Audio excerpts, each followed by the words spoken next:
অনেক ওয়াইফের তালাক হয়ে যায় জাস্ট বিকজ সে একটু নম্র ভদ্র বেশি, সে একটু আনুগত্যশীল বেশি। মানুষের ভদ্রতা আজকে মানুষের জন্য বিপদের কারণ হয়ে গেছে। আজকালকার বেশিরভাগ বলতে গেলে অনেক ওয়াইফের ডিভোর্স হয়ে যায় সে বেশি কথা শোনে বলে, সে একটু বেশি ভালো বলে, সে একটু মানিয়ে চলে বলে, তাকে গালি দিলে সে মুখ বুজে সহ্য করে নেয় বলে তার তালাক হয়ে যায়।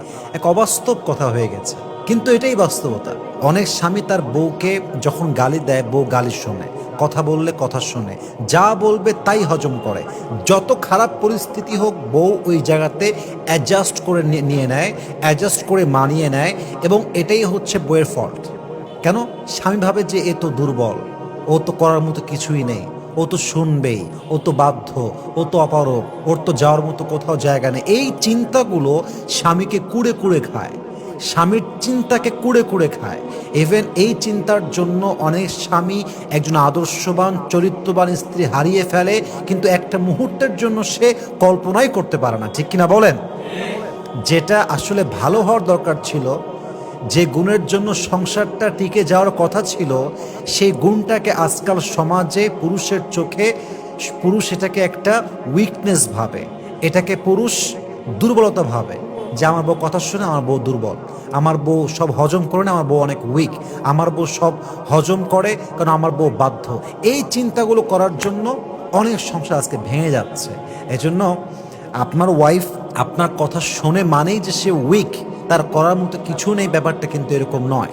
আপনার ওয়াইফকে আপনি ইচ্ছা মতো গালি দেন কোনো কারণ ছাড়া, কোনো অন্যায় ছাড়া, সে কিছু বলে না মানে যে সে বাধ্য, ব্যাপারটা এরকম নয়। বরং সে চায় সংসারটা টিকিয়ে রাখতে, সে চায় আজীবন থাকতে, সে চায় অ্যাডজাস্ট করতে। কারো ভদ্রতা যে দুর্বলতা ভাবে, তার চাইতে বড় বোকা পৃথিবীতে সেকেন্ড আর কেউ হতে পারে না। ঠিক কিনা বলেন আপনারা? এটা বুঝতে হবে প্রিয় ভাইয়েরা আমার। আপনার ওয়াইফের ভদ্রতার সুযোগ নিয়ে খেলবেন না। আপনার ওয়াইফ যে অনেস্ট লয়াল, এটাকে পুঁজি করে ব্যবসা করতে যাবেন না। অনেক স্বামী প্রথমে বুঝে না, পরে গিয়ে বাস খায়। I am so sorry to say that.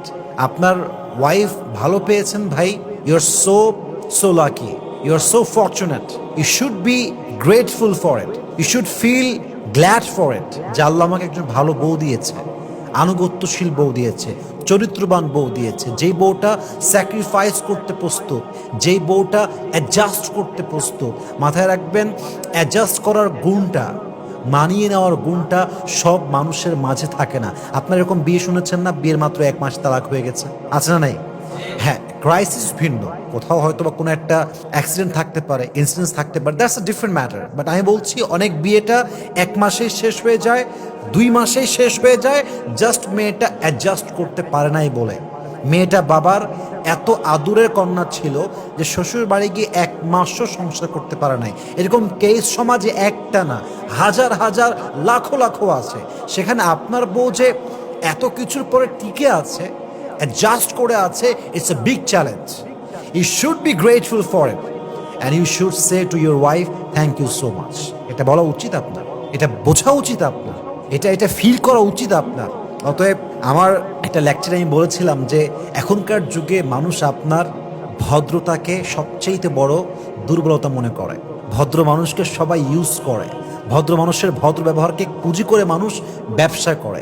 কিন্তু আমি মনে করি একবার ভদ্র মানুষ যদি অভদ্র হয়ে যায়, ভদ্র মানুষের পিঠ যদি দেয়ালে ঠেকে যায়, তার সামনে যেই মানুষটা তার বিশ্বাস নিয়ে খেলছে, তার ভদ্রতা নিয়ে খেলছে, তার হালাত এমন করে যা দেখার মতো আর হয় না। ঠিক কিনা বলেন?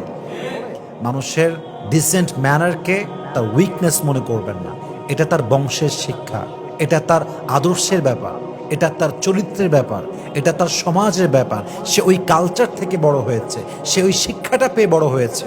অতএব বউ কথা শুনলে you have to feel lucky. আপনাকে নিজেকে লাকি কনসিডার করতে হবে যে আমার ওয়াইফ আমি যত্নশীল পেয়েছি, অনেস্ট পেয়েছি, লয়াল পেয়েছি, ধৈর্যশীল পেয়েছি।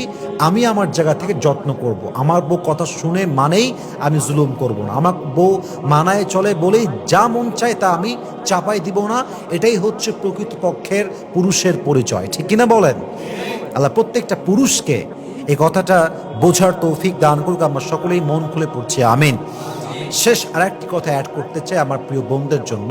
আপনি যতক্ষণ পর্যন্ত বুঝে যাবেন যতক্ষণ পর্যন্ত আপনি এটা রিয়েলাইজ না করতে পারবেন যে এই সংসারে আসলে আমার থাকার কোনো প্রশ্নই ওঠে না, কোনো পজিটিভিটি নেই, ততক্ষণ পর্যন্ত আপনি আনুগত্যশীল থাকবেন, ধৈর্যশীল থাকবেন। You have to give your best effort, সর্বোচ্চ ট্রাই করবেন। আর যখন দেখবেন যে জুলুমের মাত্রা একদম out of idea, out of capacity, out of capability, out of limitation, এটা সীমার বাইরে চলে গিয়েছে, আর পসিবল না, কথার মূল্য নাই, জীবনের মূল্য নেই, আমার কোনো কোনো ভ্যালিউ নেই, আমি জাস্ট কোনো মতে বেঁচে আছি, আমার বেসিক নিডসগুলো পূরণ করা হয় না। অনেক স্বামী বছর বছর খবর নেয় না, মাসের পরে মাস পড়ে আছে, বউটার কি লাগবে, ইভেন বাচ্চার খবরটা পর্যন্ত নেয় না। এরকম কুলাঙ্গার স্বামী আজ না নাই? আপনি লাস্ট স্টেজ পর্যন্ত ট্রাই করবেন, এটা আমার পক্ষ থেকে আপনার জন্য বিনয়ের সঙ্গে মেসেজ। তালাকের চিন্তা বহু পরে ডিভোর্সের চিন্তা, কারণ অনেক পরিবারে ঝড় ঝাপটা আসে। অনেক পরিবারের সংসারে শুরুতে অনেক ঝামেলা হয়, মাঝে অনেক ঝামেলা হয়, কিন্তু আমরা মাঝে মাঝেই বলি एंड में सब कुछ ठीक हो जाता है, और अगर ठीक ना हो तो पिक्चर अभी भी बाकी है मेरे दोस्त।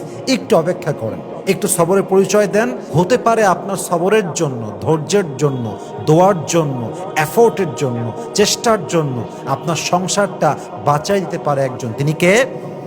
আল্লাহ প্রত্যেকটা যুবককে, প্রত্যেকটা মা বোনকে, প্রত্যেকটা ওয়াইফকে প্রতিটি কথা মানা বোঝা এবং আমল করার তৌফিক দান করুক। আমরা সকলেই দিল খুলে পড়ছি, আমিন।